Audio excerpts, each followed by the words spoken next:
spoken many times about the impact that we have, because many times we don't realize that we have impact rather than what we do has impact.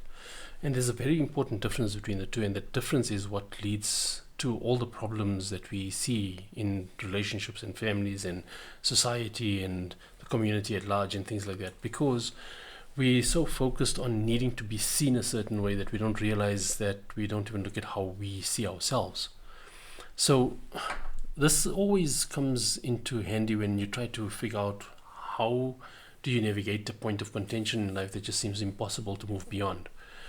And it demands that you take a level of introspection and reflection that pushes beyond what's right and what's wrong about the situation. Because the right and wrong part is always the easy part. That's the judgment, that's the rules-based approach, and anyone can figure that part out. And as I'm sure everyone knows, there's no shortage of individuals who have an opinion on that right and wrong, and which law and which opinion you must implement and all of that sort of thing. What's not so easy is encountering input and advice and guidance on why we feel the way we do that results in us needing to resort to a right and wrong kind of position. You see, once we know why, it makes it possible for us to be more effective at how we go about dealing with it. Once we know why, it also makes it possible for us to choose more effectively and more mindfully and more consciously where we want to actually exert ourselves, whether we should be exerting ourselves in certain spaces at all or not. And one of the biggest things is that we need to realize that promises are made and broken without us saying a single word, because who we are matters even if we don't think we do, right? And this goes from both sides. This is from the side of who we are that matters to others, and also others not realizing that who they are matters to us. That's the thing. So when we talk about who we are, we're not talking about what we do. We're talking about what space do you occupy in someone else's life, in someone else's orbit. And when I talk about what space do you occupy, I mean there's so many things that go into that diminishing it to just titles is a complete whitewash, a complete dismissive approach to the importance of that, right? So look at it from a childhood trauma perspective, how everyone is on that bandwagon these days. Everyone is talking about how it is that parents have failed them or parents have been the best thing for them.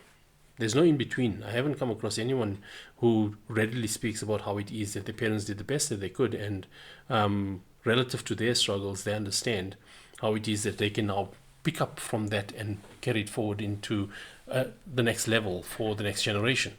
We don't look at it that way, right? And I believe that the reason we don't look at it that way is because we are generally in a victim headspace. That victim headspace is, if ever there's something you want to call toxic, call that victim headspace toxic, because it's toxic to you more than it is to the people around you. So that then leads us on to all sorts of questions, right, about how it is that we actually interpret life and ourselves and what people do and what they say, and how they show up for us or how we show up for them. And that's the level of mindfulness that is absent these days. There's almost no one that I encounter these days who understands what true reflection and introspection is about. And I'm not saying I'm better than anyone. I'm not saying I even got this down to a T. I'm just pointing out the fact that every single time I engage with people about introspection and reflection, or if I engage with them about the problems that they're experiencing in their life, the focus is always on whether they justified, whether they were right or wrong, whether the other person was right or wrong, whether it's understandable that they couldn't do better than this, and understand I'm trying my best and I'm doing my best and all of these sorts of things. And obviously when all of that fails, then we resort to it wasn't meant to be, or it was meant to be, whichever way we want to frame it. None of that solves the problem. So the problem that still needs to be solved will still need to be solved. And here's where it gets really heavy, right? Is that if I'm not solving a problem that relates to the impact that I have in a family unit, for example, if I don't solve that, or if I don't ensure that I have a meaningful way of navigating it, then what happens is then those around me or those who learn from me, which is usually the next generation, they will then have to solve that problem, because that problem will still exist in that social fabric, in that social structure, right? And this is how it is that we pass on generational issues, because the generational wealth and wisdom that should have been adopted wasn't adopted. Now, coming back to what I said just now about how it is that we don't take what we've got, the goodness or whatever it is that we received, and build on that. We want to discard and replace, because that's a mentality we've got these days. No one knows what they're talking about. We know better. And look, here's the famous influencers and gurus and psychologists and things that teach us that we know better. And like I said in my previous episode, I think it was, that we have this misguided belief that we suddenly understand human nature better than the millions of years of humans existing before this. And I say millions of years because this 5,000-6,000 year thing is just rubbish. Now they found 70,000 year old remains, and then they find 150,000 year old remains, and then they find 300,000 year. When are we going to realize, this is a complete sidebar, right? But when are we going to realize that we only know what we've been physically exposed to? And we know that decomposition is a real thing, right? So we're assuming that just because we didn't find evidence of life as humans, as Homo sapiens, before a certain time, that it didn't exist before that. Let all the haters come and tell me about how that's a strawman argument and all that nonsense. But this is how cocky and arrogant we've become as humans, in believing that because we have more access to diagnostic equipment and more access to technology than ever before, than what we believe ever before, even though we still can't replicate some of the massive achievements of civilizations that existed thousands of years ago. We're still cocky enough to believe that we have more know-how and insight and understanding than any of that. The arrogance is reflected, and this, you'll see how this connects with what I was hoping to point out today. It gets even worse than that. It's that we get to a point where when we start interpreting the things that we find from other civilizations that existed thousands of years ago, we interpret it within the context of they couldn't have had that capability, so it must have been extraterrestrial, for example. This is one of the stupid arguments that people put forward. And then they try to interpret it within that context, because we make the assumption that because we don't know how they did it, and because they existed at a time before our modern day tools of destruction were invented, they couldn't possibly have been able to do that themselves. We're arrogant. We're arrogant because we need to believe that we are the epitome of human evolution, because that's what evolution theory imparts to you by default. It convinces you that you are better than everything that came before you, because evolution is always survival of the fittest and all of that nonsense. This is how we've lost the plot of being human. We've lost it to a point where we are so desperate to be better than the ones that came before us that we don't bother to learn from them. And then everything that was unpleasant, that was that didn't necessarily equip us effectively for life as we see it now, then suddenly that's emotional trauma, that's childhood abuse, that's emotional abuse, that's something or the other to blame someone for how it is that they didn't equip you. Not realizing that they equipped you enough to be able to judge them. Or did someone else equip you for that? Where did we go wrong? Where are we going wrong? We've got so many people reassuring us about how it is that we're right and everyone else is wrong, that we don't even know how to look at ourselves anymore. How many people look in the mirror and see themselves versus seeing how it is that they see others seeing them, how they want others to see them? How many people look in the mirror and judge themselves instead of just looking at themselves and saying, hey, that's me, right? I mean, it sounds crazy, but how often have you looked in the mirror and looked at yourself and thought, that's me? What you're looking at? Because That's how you start becoming aware of, okay, so this is how others might be experiencing me. Not, oh, look at how you've got that flaw and you've got that skin problem and you've got that zit, or you've got that asymmetry and all of that nonsense. Not about that. Just look at yourself. Understand who you are. How did you shape yourself to be this person? What is it that you took from life and took from experiences and took from relationships and took from your childhood and everything else that created this specific form of human that you are now observing in the mirror? People who look in the mirror only because they're grooming themselves are missing the point. That's vanity. The mirror has practical purpose, yes. When you're grooming yourself in the morning and you're trying to neaten up, tidy up and get ready for the day because you want to be presentable, because it's part of your sense of self and sense of dignity, it has its purpose. But everything in moderation, right? So if you don't do it in moderation, what happens then? You go to vanity. But vanity is not about being vain, it's about insecurity. That's why the vanity industry is probably one of the biggest industries in the world. Because they feed on your insecurities. Insecurity is only there because you're looking for what is wrong, not for what is right.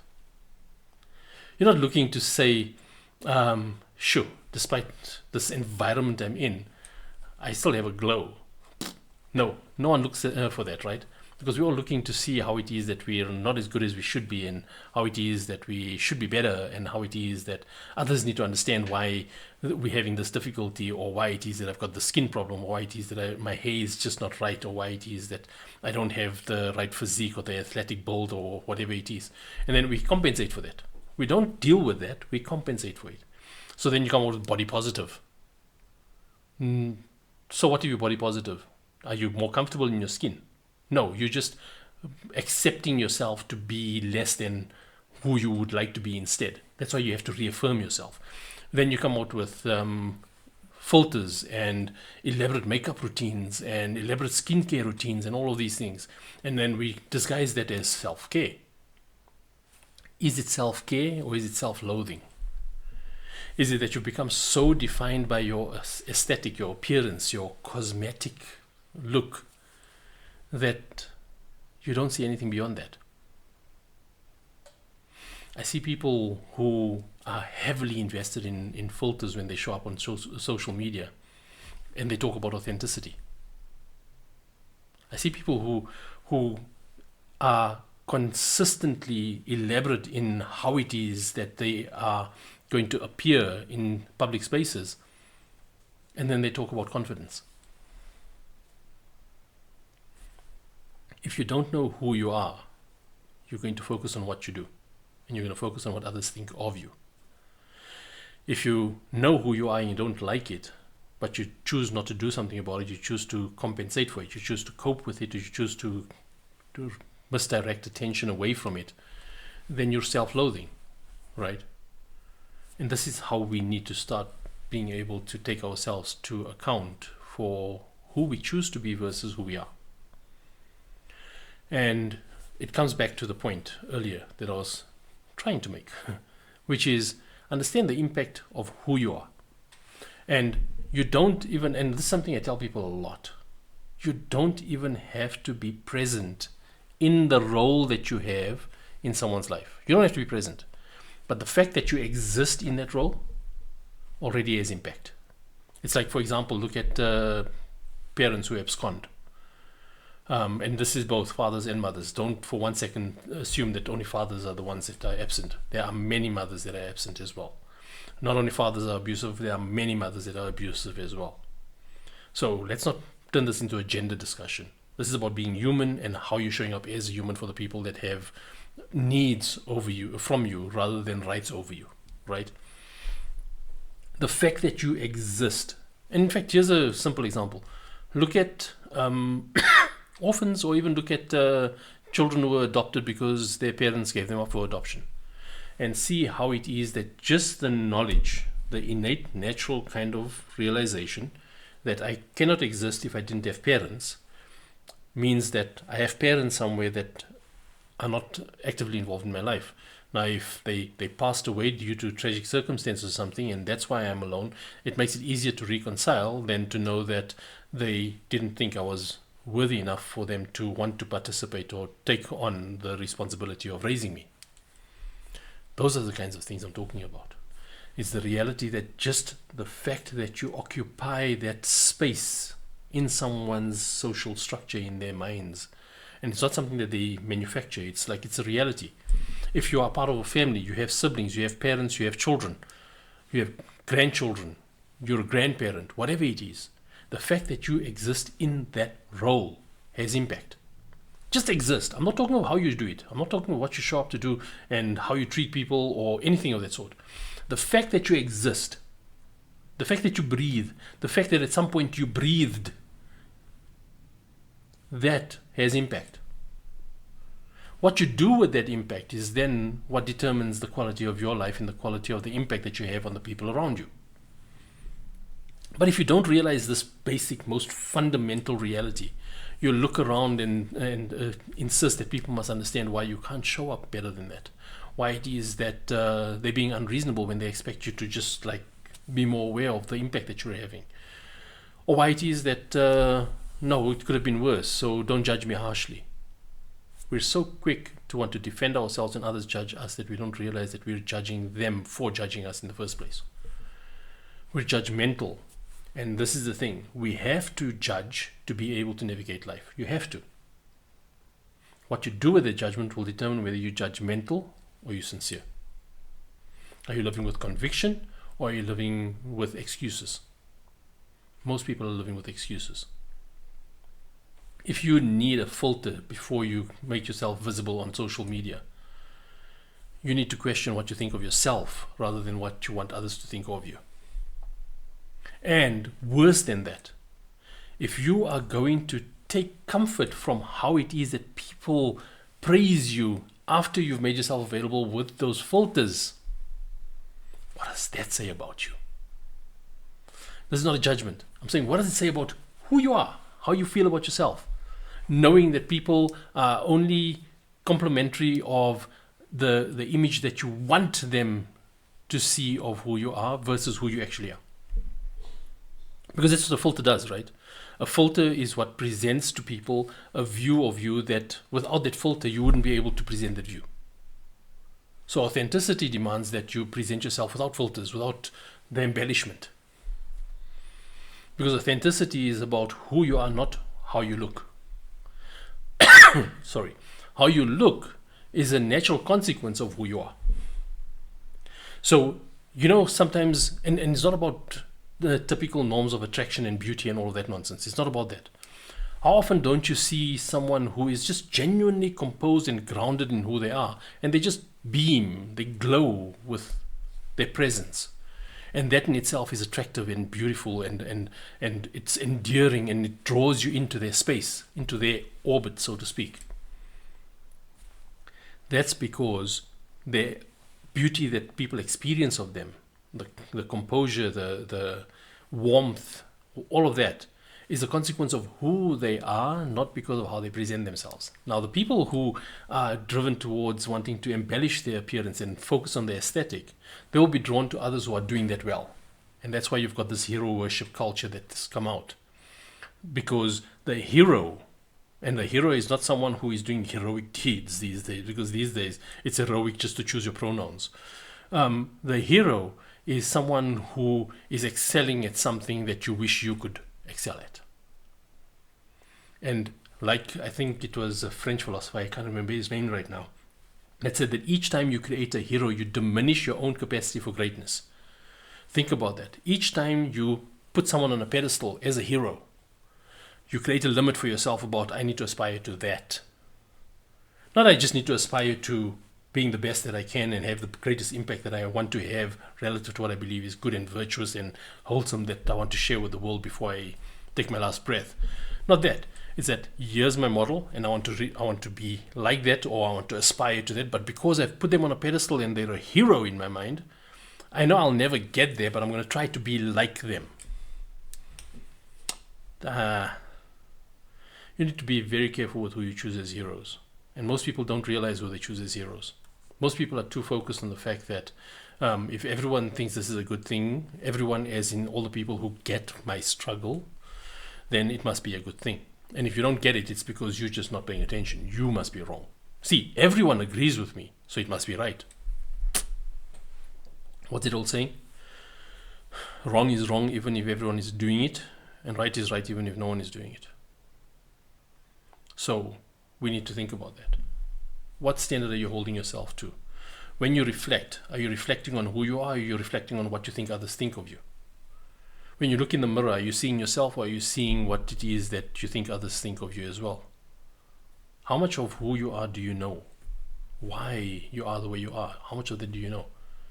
Are you still going through life trying to figure out why your childhood has had such an impact on you, instead of actually just realizing that you now at a stage in your life where you are having an impact on someone else's childhood? When do you realize that you're someone else's background, you're someone else's experience, you're someone else's frame of reference about whether life is treating us kindly or not? We're so self-absorbed under the pretense of self-care that we don't realize that it's actually self-loathing that drives us to be self-absorbed.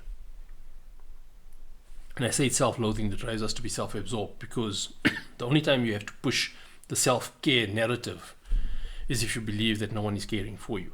And if you believe that no one is caring for you, then chances are you are ungrateful for a lot of the contributions that you get from the people around you, even because you're seeing them showing up for you in a way that is not the way you want them to. And that's how you pass it on. You pay it forward. You pay your self-loathing forward into someone else. You insert your disgust that you have for yourself. You insert it into the people around you by if they look up to you, or you don't realize what impact you have on them because they have needs from you, natural needs from you. But you're still so busy hating on your parents and hating on your childhood and hating on society that you don't realize that you have impact. And in that hating, you are having that impact. In that self-loathing, you are having that impact. You can embellish the outside all you want. It's not going to change what's on the inside. In fact, it will only cause more decay on the inside. And that's what we need to connect with. We need to connect with substance. Who we are. Why we are who we are.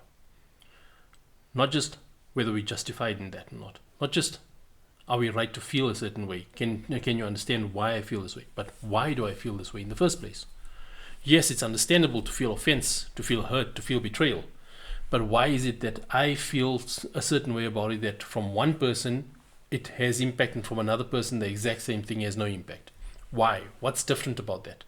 That's true reflection. That's true introspection. That's holding yourself accountable for what it is that you're taking from others, rather than constantly blaming and focusing on what others are giving you or not giving you. Then you'll get a significant step closer to realizing what it is that you have as an impact of who you are. Just the fact that you exist has impact. Do you realize what impact that is? Are you raising little humans to realize what impact they have? Or have you got this mentality these days of trying to convince everyone that the universe is waiting to serve them? That's narcissistic, if ever there was a narcissistic idea out there. You know, the universe is just waiting to serve you. All you have to do is just whisper the right things and give it the right signals and attract the right positivity. No. Life is practical. It's not philosophical. Philosophy is there to inspire us to look at life differently so that we can be more effective in addressing the practical demands of life.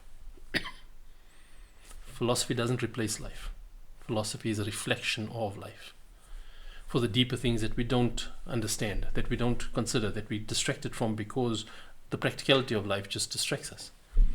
And until we start realizing that, until we start seeing that we're actually wasting time by worrying about the aesthetic because we're afraid of how we're going to be judged and we need people to understand and we need people to see us a certain way. If we don't realize that soon enough, when the weight of all of that depletes us, completely drains the energy out of us, destroys our health, destroys our internal composure, when that happens and we can't invest in those distractions anymore, Then we'll have all the time in the world for reflection, and then we're going to have the if only moments. If only I knew this. If only I realized that. If only I wasn't angry. If only I wasn't bitter. If only I wasn't cussing this one and hating on that one. Too late for it then. You need to realize what you're doing with the present moment in your life and whether that is the best use of your time or not. We're human, we're going to breathe this, we're going to need to take things easy, we're going to need to slow down, we're going to need to even isolate at times. But there has to be purpose behind that. It can't just be because you want to lick your wounds and no one else understands your wounds. Why do you need people to understand your struggle before you are willing to rise above it? Why do you need people to see why it is that you didn't necessarily knock the lights out in your efforts to be a certain stature before you hold yourself accountable for why you didn't knock the lights out? Hold yourself accountable. That's where self-respect comes from. Self-respect is about recognizing that who you are is a consequence of the choices you've made, even if there were childhood experiences that were really horrible, and I'm not diminishing it at all. But even if that is true, what you took from it is what matters. Look around you. Look in Gaza, look in any number of places, and you'll see that from the same tragedy, one person rises and the other person succumbs emotionally, spiritually. Not because of the tragedy, because of what they took from the tragedy. From the same home that might have been abusive, that might have been toxic and all of that, one person will choose to do something with their life because they realize the impact of what happens if you don't. They realize the impact of self-loathing and hatred and anger. So they choose to rise above that. And the other person goes through life blaming and cussing and hating because, like, look how terrible my childhood was. You don't understand. And that's why I can't do anything with my life right now because of all this anger I've got in me. And your choices are yours to own. If you don't own your choices, the people around you are going to suffer because of it, and then you're going to blame them when they suffer in response to you. And that's what we do. We blame, we blame, we blame. We don't bother to have sincere, mature, important discussions to understand and then draw a conclusion. We first draw a conclusion, then we hope that, and then we test people to see if their explanations and their responses to us are going to actually support our conclusions. And unless it's so blatantly opposing to our conclusion, we won't change our mind. Because we're convinced that we must be right and they must be wrong. They must be trying to gaslight us and all of that nonsense. No, man, come on. We need to be more real than that about life. And if you're not going to be real about life and you're not going to realize meaningfully, substantially, the impact that you have rather than just blaming people for how it is that they respond to you, you're not going to be able to do anything with that. You're not going to be able to progress beyond it. And sometimes the impact you have is just because of what's associated with you, not because of who you are. And if you don't realize that, you're going to keep spending your life exhausting yourself trying to convince people that they must see you differently. Meanwhile, it's not you that they're seeing, it's the stigma associated with who you are that they're seeing. And if that threatens their composure and threatens their little bubble, are you going to waste your life trying to get them to realize that you're not a threat to their bubble? You need to leave people to make up their minds the way they're going to make it up. And you have to hold yourself accountable with evidence, tangible, substantial, true, self-critical understanding of whether or not you are operating within the context of your value system, or are you betraying your value system?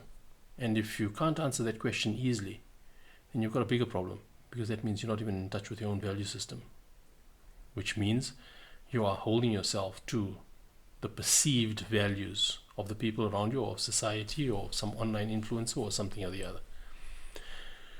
So let's see, how interesting do you think life will be if you see yourself through your own eyes, not through the eyes of your parents, not through the eyes of society, not through the eyes of your last betrayal, through your own eyes? Do you even know what that looks like? Do you even know how to get to a point where you see yourself that way? If not, hopefully there's something in this that would have given you reason to consider how to approach that differently. But like I said, when you look in the mirror, Are you looking to see how others are going to see you? What you think they see when they look at you? Or are you looking to recognize, like, hey, that's me. I'm Zaid Ismail. Hope this rabbit hole was of value. Take care.